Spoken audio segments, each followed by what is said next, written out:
16তম over 4 নম্বর বলটা শামীম পাটোয়ারি স্ট্রাইকে। অনেকেই তাকে ট্রল করে ভাত শামীম বলেন, তাই না? কিন্তু আজকে তিনি আসলে কি খেয়ে নেমেছিলেন আমি জানি না। ওই শটটা ক্রিকেট হিস্ট্রিতে আমি আগে এরকম শট খেলতে কাউকে দেখিনি। I have never seen something like that. এবং আমার কাছে সবসময় মনে হয় এরকম শট খেললে বোধহয় হার্দিক পান্ডিয়ার পক্ষে সম্ভব। মানে আপনার একটা মাথা সমান বাউন্সের বল, সেটাকে আপনি নো লুক শট খেলতে পারেন, কিন্তু সেই বলটা কোথায় যাবে? উইকেট কিপারের পেছন থেকে একেবারে ছক্কা। Impossible, unbelievable. Shamim Patwari take a bow, well done, very well done. কিন্তু আমার মনে হয় ভিডিওটা আমরা বরং একটু শুরু থেকে শুরু করি। পার্সোনালি আমার নিজের একটা কথা দিয়ে শুরু করি। আমি ম্যাচের আগেও অডিট ছিলাম বাংলাদেশের ব্যাটিং, এবং আমি বলছিলাম যে বাংলাদেশের বোলাররাই আসলে ম্যাচ জেতাচ্ছে আমাদেরকে, অফকোর্স। কিন্তু টি-20তে আপনাকে আসলে ম্যাচ সবসময় বোলাররা জেতাতে পারবে না।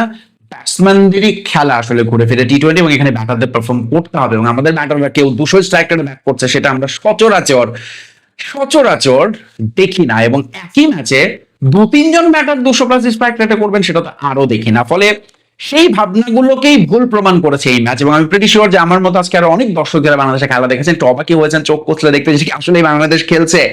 What happen to Bangladesh team specially after 10 ওভার্স, আমি বলবো একেবারে ডিফারেন্ট খেলা খেলেছে বাংলাদেশ। তার আগে যেহেতু শুরু থেকে আসছি, নিউজিল্যান্ডের ব্যাটিং থেকে আসি, নিউজিল্যান্ডের পাওয়ার প্লেটা ওয়াজ একটু খানিকটা ভয় ধরিয়েছিল। ইনফ্যাক্ট প্রথম 10 ওভার, সো পুরো ম্যাচটা আসলে আমার কাছে মনে হয় ঘুরে গিয়েছে, ফ্লিপ করেছে যখন বাংলাদেশ ব্যাট করেছে। অর্থাৎ নিউজিল্যান্ডের পাওয়ার প্লে এবং প্রথম 10 ওভারের তুলনায় বাংলাদেশের পাওয়ার প্লে এবং প্রথম 10 ওভার ছিল একেবারে লো। নিউজিল্যান্ড ওয়াজ অন টপ, এবং মনে হচ্ছিল এই ম্যাচটা তারা বেশ ভালোভাবে কন্ট্রোল। বাংলাদেশের বোলিং ওয়াইজ যদি আজকে চিন্তা করি, ওভারকাস্ট কন্ডিশনে টস জিতে যে কোনো দল বল করতে চাইবে, কিন্তু আমাদের পেসাররা মনে হয় আজকে ঠিকঠাক জায়গা মতো বল ফেলতে খানিকটা হলেও ব্যর্থ হয়েছেন। আমার মনে হয় রিপন মন্ডল খারাপ করেননি একেবারে, তবে একটা জায়গায় আমার এগেইন এই ম্যাচে বাংলাদেশ তারপরে ঘুরে ফিরে 5 জন বোলারের উপরে স্টিক থেকেছে, যেখানটায় আমার মনে হয় যে ষষ্ঠ কোনো bowler at least Shamim Patwari 1-2 over হাত তো ঘোরাতে পারতেনই। এই জিনিসটা আমরা দেখি না সাধারণত, বাট সেটা দেখতে চাই। ব্যাটিং আসি, বোলিং আসলে খুব বেশি কিছু বলার নেই, বরং শেষ দিকে নিউজিল্যান্ড যে এত দূর যাবে সেটাও মনে করা হচ্ছিল না, but still they did manage 183। খুব ভালো একটা টোটাল কিন্তু তারা শেষ পর্যন্ত স্কোরবোর্ডে দাঁড় করিয়েছে। বাংলাদেশ এই রানটা তাড়া করতে গিয়ে একেবারে টিপিক্যাল টি-20 স্টাইলে আমাদের প্রথম power play is very struggling. 7-এর উপর মনে হয় আমরা রান তুলেছি ওই সময়টায়। ফার্স্ট 10 ওভার 77 ফর 2, এবং তখন পর্যন্ত বাংলাদেশের সামনে রিকর্ডের তখন 10 ছুঁয়ে গেছে অলরেডি। এই পাওয়ার প্লে সময়টায় কি ঘটেছে? বাংলাদেশ যথারীতি এই ম্যাচেও 4 জন টপ অর্ডার ব্যাটারকে নিয়ে খেলেছে, বা যারা সাধারণত ওপেনিং এ খেলে থাকেন। সেটা হচ্ছে অফকোর্স সাইফ, তামিম ছাড়াও লিটন কুমার, যদিও তিনি এখন 3-এই বেশি খেলে থাকেন, কিন্তু ইমনের জায়গাটা আসলে ওপেনিং এ। তার ক্যারিয়ারে আপনি যদি দেখেন আজকে তাকে 5 নম্বরে নামা আছে, এবং সেটা টি-20 ইতিহাসে প্রথমবার ইমন তার ইন্টারন্যাশনাল ক্যারিয়ারে 5 নম্বরে ব্যাট করতে নেমেছেন। এবং তিনি কি করেছেন সেটা আমরা দেখেছি, কিন্তু সে আলোচনায় যাবার আগে ইনফরমেশনটা জেনে রাখা দরকার যে তিনি এর আগে কখনোই কিন্তু 5-এ খেলেননি, আজকে প্রথমবারের মতো 5-এ খেলেছেন। তো বাংলাদেশ প্রথম থেকে যখন নামলো তানজিদ তামিম, প্রথম ওভারেই বাংলাদেশ 11 রান পেয়েছে। তানজিদ তামিমের একটা ক্যাচ ড্রপ হয়েছে, থ্যাঙ্কস টু দ্যাট। এবং অবশ্যই বাংলাদেশ ওই পাওয়ার প্লের ওই একটা ওভারেই মনে হয়েছে পাওয়ার প্লের মতো করে খেলেছে, কিন্তু তানজিদ তামিমের ওই ক্যাচটা যে ড্রপ হয়েছে সেটার জন্য পরে মনে হয় আফসোসই হয়েছে যে যদি ক্যাচটা হতো সেটাই মনে হয় ভালো হতো, কারণ তিনি আজকে এতটাই দৃষ্টিকটু লেগেছে তার ইনিংসটা। 25 বলে 20 রান একেবারেই তানজিদ তামিম সুলভ নয়। তিনি সাধারণত ওয়ানডেতেও যেভাবে খেলেন বা তার টিপিক্যাল যে খেলা সেটার তুলনায় একেবারে অন্য তামিমকে দেখলাম। এমন না যে তিনি খুব স্ট্রাগলিং করার মতো হচ্ছিল, বোলাররা খুব ভালো বল করছিল, কিন্তু তিনি ব্যাট মিডল করতে পারছিলেন না। অন্যদিকে দেখেন সাইফ হাসানের ব্যাটিংটা ঠিক তার পুরোই বিপরীত।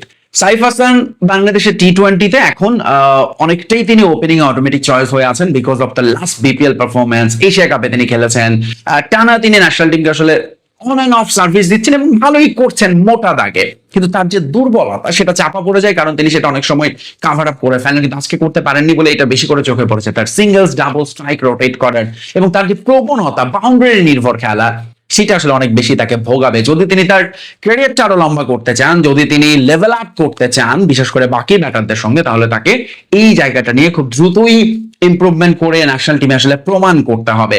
কারণ দেখেন তিনি 17টা রান করেছেন প্রবাবলি, এবং তার মধ্যে আমরা যেটা দেখলাম যে তিনি একটা ছক্কা, দুটো চার, তাই তো? এই হচ্ছে তার ইনিংস। হ্যাঁ, 16 বলে 17 রান করেছেন, 3 বলেই করেছেন 14, বাকি 13 বলে করেছেন তিনি 3টি রান। অর্থাৎ ওই যে তার সিঙ্গেলস এবং ডাবলস নেয়ার যে আমরা, আপনি যদি দেখেন একটা ওভার আছে এরকম মনে হয় প্রবাবলি সেকেন্ড ওভারে যেটা হচ্ছে সাইফ হাসান মাত্র একটাই চার মেরেছেন, বাকি 5টা বলে ডট দিয়েছেন, এবং এটা আলটিমেটলি তার উপর প্রেশার হয়ে যাবেই যে কোনো ম্যাটারের জন্যই, অপোনেন্টের জন্য, মানে আই মিন নন স্ট্রাইকে যে ম্যাটার আছে তার জন্য এটা প্রেশার হয়ে যায়।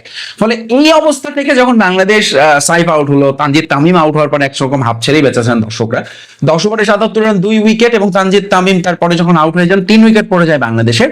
সেই সময়টায় 5 নম্বরে ইমন নামেন, তার আগে লিটন আসলে তার কাজটা করেছেন। আচ্ছা, লিটনকে নিয়ে এই কথাটা না বললেই না। লিটন আজকে যদি আপনি তার স্কোর কার্ড দেন, 15 বলে 21, 2টা চার, একটা ছক্কা, ভালোই খেলেছেন, ভালো খেলছেন, কিন্তু again Liton Kumar Das short selection, why man why? ওই ওভার আপনি 2টা চার মেরেছেন, এবং এর দিকে জানেন যে অপোনেন্টের এই বোলারটাই সবচেয়ে অভিজ্ঞ, আপনি সবচেয়ে অভিজ্ঞ ব্যাটার, কেন আবারও তাকে অ্যাটেম্প করতে যেতে হবে? এবং একেবারে একটা ওয়াইল্ড শট, মানে আপনি বলের কোনো কিছুতেই ছিলেন না, এবং হ্যাঁ বলটা হয়তো মনে হতে পারে নিচে হয়ে গেছে, কিন্তু still short selection Liton Kumar দাসের। ওয়ানডে তো তিনি একই কাজ করেছেন, ভালো খেলতে খেলতে এত বাজে শট খেলে আউট হয়ে যান, এবং একই ওভারে একটা ছক্কা চার এরকম মারার পর আবার তিনি মারতে গিয়ে আউট হন, যেটা বাংলাদেশের ব্যাটারদের অনেক পুরনো প্রবণতা।